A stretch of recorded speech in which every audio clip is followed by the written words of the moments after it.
السلام عليكم. مهم جدا ان احنا ننظم وقتنا في رمضان علشان نستفاد ونقضي جزء كبير جدا للعبادة، لان ده شهر في السنة كلها. لو ما بدأتيش يومك بالصلاة واليوم كله كان مليان عبادات هتندمي، والشهر هيعدي منك من غير ما تحسي، وهتحس انه زي اي شهر وزي اي يوم انت عشتيه. تعالي أقول لِك أنتِ إزاي تقضّي يومِك من أول ما تصحي لحد ما تنامي، وإزاي تبقي منظمة، وإزاي تستفادي بكل وقتِك.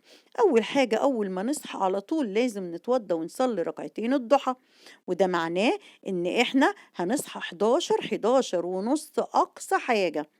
أنا صحيت الساعة 11، صليت ركعتين الضحى زي ما شفتوا في البداية، وبعد كده لازم تروحي داخلة على المطبخ بتاعك. لو انت شطورة بقى كده وغاسلة مواعينك قبل بعد السحور اللي كلتوا فيها وقبل ما تنامي انت مغاسلة المواعين ومروقة المطبخ، يبقى انت تمام، الوقت معاكي هيبقى أطول بكتير. لكن لو زي حالاتي كده كنت تعبانة وما كنتش قادرة، وفعلا ما قدرتش أغسل مواعين السحور دي خالص يا جماعة امبارح، فاضطريت أسيبها للنهارده الصبح أول ما أقوم، لإن فعلًا ما كنتش قادرة خالص، خالص، لإن كان أول يوم رمضان، قبلها بيوم كنت هلكانة في الشقة، نزلت التراويح امبارح طبعًا بعد الفطار، فرجعت نمت شوية، قُمت على السحور يا دوب عملت السحور بالعافية. هتعملي إيه بقى زي ما قُلت لِك، هتصحي الصبح يا مطبخِك نضيف، هتطلّعي الحاجة اللي أنتِ هتعمليها على الفطار، تجهّزي حاجتِك لو في الفريزر تطلّعيها، لو في تجهيزات هتجهّزيها سريعًا كده، وتخرّجي بس الحاجة من التلاجة ومن الفريزر، وتكوني عارفة أنتِ هتعملي غدا إيه. لازم تنامي بدري وتنامي يوم عادي. لو عملتِ إن أنتِ تصحي للسحور وتنامي بعد الفجر، مش هتقدري تعملي اللي أنا باقول عليه ده، لإن اليوم هيبقى قصير معاكِ جدًا، جدًا، وهتصحي من النوم 01:00، 01:30، 02:00، 02:30 كمان يمكن و03:00، تبقي قايمة عمّالة بتجري حوالين نفسِك عشان تلحقي صلاة الضهر قبل العصر ما يأذن، وجارية على المطبخ، ما فيش أي وقت للعبادات ولا للقرآن.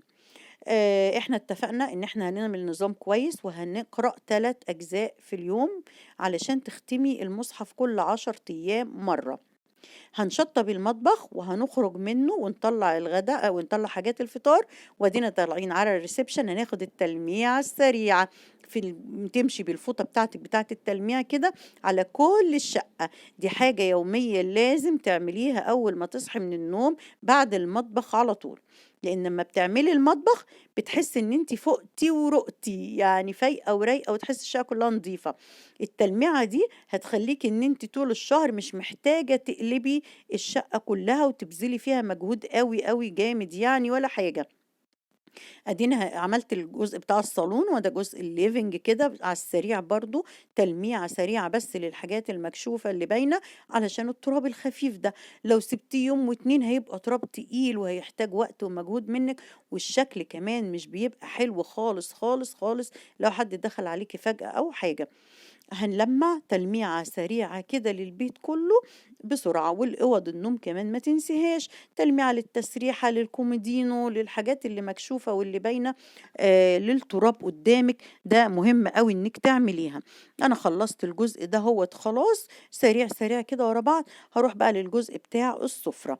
الجزء بتاع السُفرة برضه ما فيهوش حاجة كتير أوي، يا دوب إن كان النيش، إن كان الدولسوار، إن كان السفرة عليها كده، كده مفرش، فطبعًا مش هاشيله، ده هاشيله مثلًا مرّة كده كل 3، 4 أيام والّا حاجة، هالمّع بس الحاجات اللي باينة، برضه سريع. كل اللي أنا باعمله ده هياخد معاكِ ساعة بالضبط، ويمكن أقل من ساعة كمان، ساعة بالضبط كل ده، بس هتخلّيكِ فايقة اليوم كلّه، وهتخلّيكِ مرتاحة اليوم كلّه. بالنسبة للموظفة بقى، ده أمر تاني يا حبيبتي، طبعًا الموظفة قلبي عندها طبعًا عشان النهارده الجمعة وأجازة وبكرة كمان أجازة، باقدر أعمل كده، لكن لو أنا نازلة المدرسة ده بيتعمل بعد ما باجي من الشغل، التلميعة السريعة دي بعد ما باجي من الشغل، ولو صحيت بدري شوية أعمله قبل ما أنزل الشغل، وده نادرًا يعني بيبقى صعب بصراحة. لكن الموظفة طبعًا أنا عارفة بيبقى النظام صعب شوية، لإن نُص الوقت بتاعِك طاير برّه البيت. أدى التلميعة هنكمل بقية التلميعة بتاعتنا. أهو الفانوس ده جميل باحبه أوي، أوي، أوي، كنت عاملة لكم عليه برضه review قبل كده، باحبه جدًا، جدًا.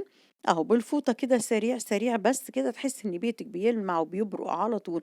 الفوطة دي على فكرة من اللي هي اسمها إيكو والّا اسمها إيه، هابقى أقول لكم أعمل لكم review عليها. الفوطة دي على فكرة مش فوطة عادية، فوطة ممتازة، ممتازة، هابقى أقول لكم عليها بعد كده.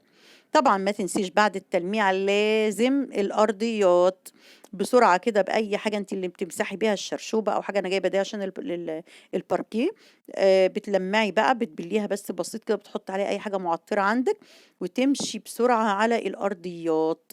دي مهمة ليه؟ لإن ده اللي بيحافظ لِك على نضافة السجاد. لو ما عملتيش الأرضيات يوميًا بيبقى عليها تراب ناعم جدًا أنتِ مش شايفاه، الولاد بياخدوه في رجليهم وفي الشبشب بتاعهم وبيطلعوا بيه على السجاد طبعًا، فتلاقي السجاد بتاعِك بيتوسخ بسرعة جامدة جدًا. ليه؟ لإن أنتِ مش بتشيلي التراب من على السيراميك عندِك أو من على الأرضيات عندِك أول بأول، فبييجي في رجليهم ويطلعوا على السجادة ويبهدلوا لِك السجاد ويتوسخ. لكن لو ملمّعة بسرعة على طول يوميًا بتلمّعي مش والسجاد هيفضل وقت طويل جدًا. أقعد بقى للعبادة بتاعتي بروقان، يا سلام على المزاج الحلو، يا سلام على المصحف بتاعي بقى كده لمّا أمسكه بحُب كده وأنا رايقة وشقتي نضيفة، سبحتي في إيدي علشان أقول شوية أذكار وأستغفر.